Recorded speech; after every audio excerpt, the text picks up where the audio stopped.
सतनाम एको ओमकार सतनाम। नमस्कार दोस्तों। भाई मूल ज्ञानी बाबा जी, आपने तो हद ख़त्म कर दी। आपने ना तो मेरे प्रश्नों के उत्तर दिए और कहलाते हैं स्वयं को सतगुरु। सतगुरु स्वयं एक परमात्मा का संबोधन है जो सर्वज्ञ है, सब कुछ जानने वाला है, और वही नाम आप अपने ऊपर उस नाम की उपाधि ओढ़े हुए हो। आपने ना तो मेरे प्रश्नों के उत्तर दिए जो मैंने शून्य और ब्रह्मरंध्र के संबंध में पूछे थे। दूसरा, आपने मुझे निकम्मा कहा अपनी एक वीडियो में और बहुत कगार मार के हंसे। तो मतलब ये क्या है, किसी को निकम्मा, कुत्ता, गधा बिना सोचे समझे बोल देना। आपने विषय भी नहीं समझा। मुझे बोला कि वो निकम्मा सीतापुर वाला कह रहा है कि कबीर करें नारदी भक्ति करनी है, नारदी भक्ति करनी है।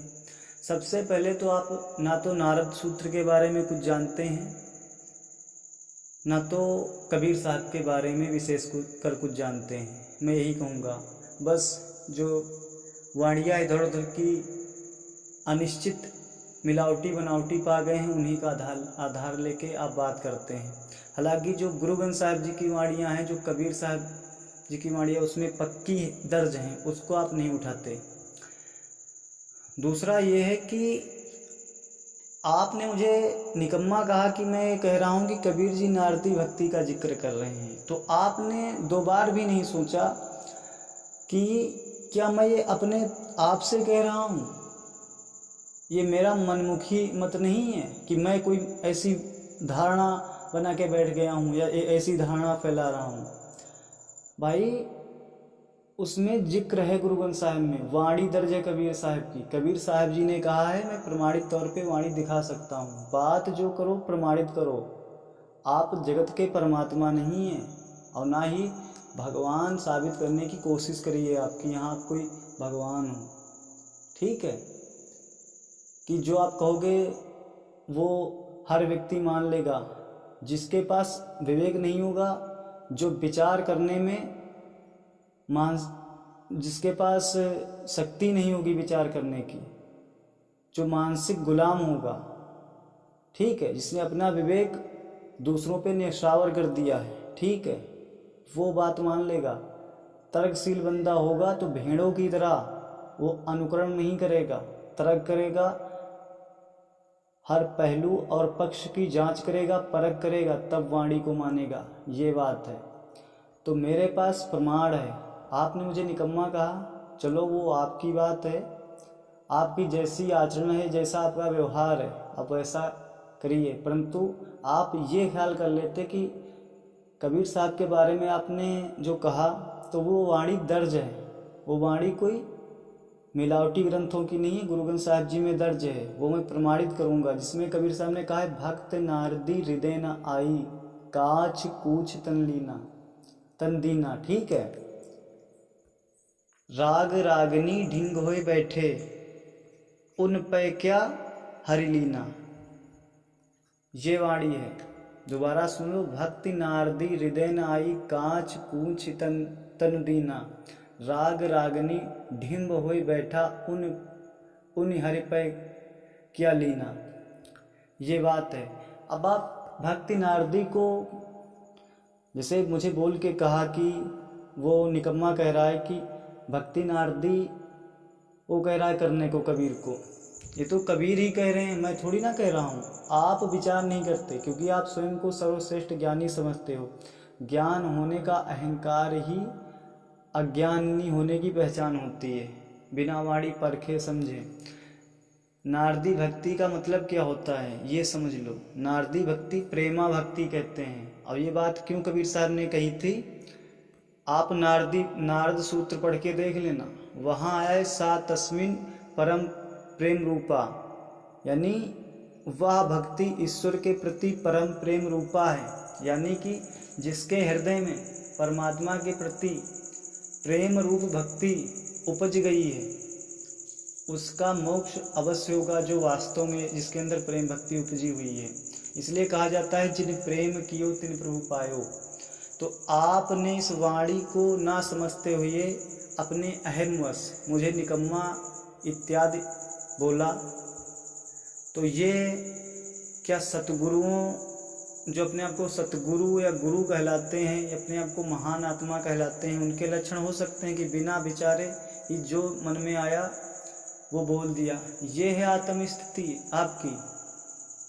इसका जवाब दें। भक्ति नारदी हृदय नाई, यानी कबीर साहब कह रहे हैं कि परमात्मा के प्रति प्रेम भक्ति तो जन्मी नहीं, ठीक है।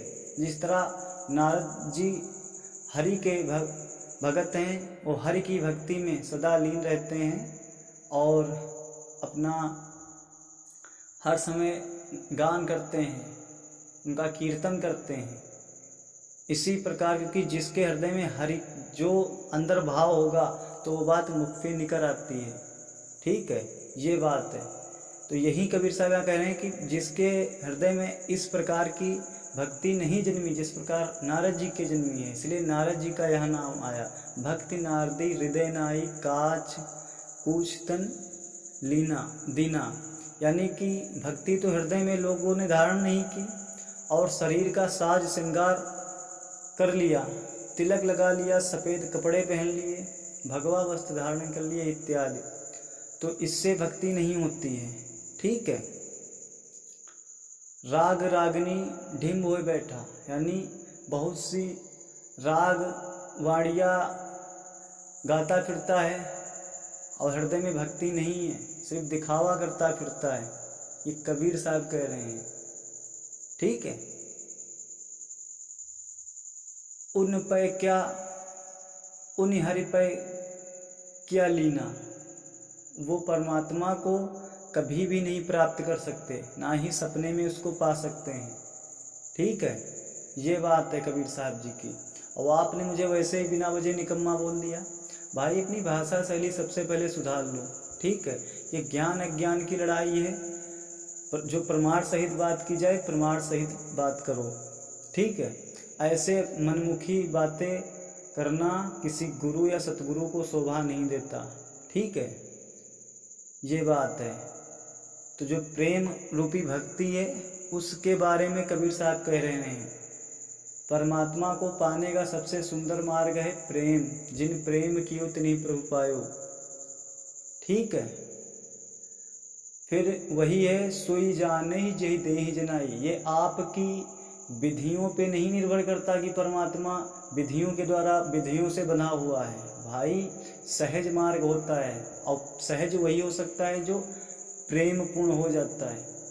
प्रेम होने का मतलब जो इसने परमात्मा में समर्पण कर दिया पूर्ण रूप से, और समर्पण का मतलब होता है बिल्कुल व्यक्ति उसमें सहज, कहते हैं ना कबीर, सहजे सहजे समाइए। तो किसी को इस तरह आप सोच समझ कर बोलें, ठीक है। प्रेम भक्ति क्या है आपको पता होता तो इस तरह नारद जी का और कबीर जी का उपहास न करते, ये बात है। तो प्रेम भक्ति को समझो, ध्यान कितना भी करो, मैं वो भी वाणी प्रमाणित कर सकता हूँ, ठीक है। ध्यान कितना ही करो, ध्यान सदा द्वैत को ही दर्शाता है। हालांकि ईश्वर की मर्जी के बिना उसको कोई नहीं प्राप्त कर सकता। गुरु ग्रंथ साहिब जी में ये भी वाणी दर्ज है। मैं इन वाणियों को खोलूँगा और दिखाऊँगा कि जो लोगों को मूर्ख बनाया जा रहा है किस तरह से, उसके विषय में सारी बातें रखी जाएंगी, ठीक है। जो सच्चे भक्त होते हैं वो हरि का गुणगान करते हैं, भक्ति में रहते हैं, ना कि किसी की निंदा करते हैं, आलोचना करते हैं, किसी की बुराई करते हैं। ये तो भक्तों के लक्षण ऐसे होने चाहिए। और आज के तो गुरु और सतगुरु लोग दूसरों को निकम्मा कुत्ता गधा बोलते हैं, पर क्या किया जाए, मानसिक बीमार लोग जिनके अंदर मन का रोग हो गया है, बिना सोचे समझे किसी की बातों में आ जाने का। खैर ईश्वर उनका भला करे, जो बात करो प्रमाण के साथ करो, ये बात है। इसी के साथ मैं इसको विराम देता हूँ और ये बात आप भली भांति समझें, ठीक है। मैं कोई भी बात आप प्रमाणित नहीं करता। भक्ति नारदी हृदय नाई, कबीर साहब ने एक जगह और कहा है कि भाई दया भाव हृदय नहीं, दया भाव हृदय नहीं ज्ञान कथें बेहद। कितनी कबीर साहब जी महत्वपूर्ण बात कर रहे हैं। ते नर नर के जाएंगे सुन सुन साखी शब्द।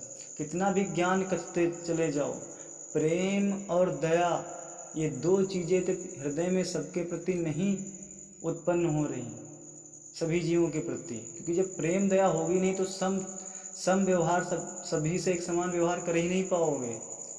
ठीक है, तो कैसे भगत हो, कैसे गुरु सतगुरु हो। दया भाव हृदय नहीं ज्ञान कथें बेहद। अरे ज्ञान तो बहुत से करते हैं, और अक्सर ज्ञान अनुमानित ज्ञान लोग करते हैं।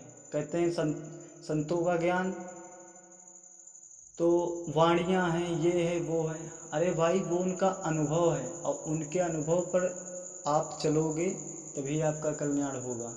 ठीक है, उनके ही अनुभव से आपको प्रेरणा मिलती है, आपके हृदय पे चोट पड़ती है, ये बात है। तो ज्ञान सिर्फ अनुमानों पे नहीं चलता, प्रमाण पे चलता है, ये बात। और संतों के इतने ग्रंथ हैं जो अनमिलावटी हैं, वही साक्ष्य हैं, प्रमाण हैं। परंतु वो ग्रंथ जो अनमिलावटी, जिसमें किसी प्रकार की मिलावट नहीं की गई है, ये बात है। ठीक है, तो आइंदा किसी को कहने से पहले 2 बार सोच लिया करें, ताकि आपको अपनी बात पे लज्जित ना होना पड़े। ठीक है, एक ओंकार सतनाम।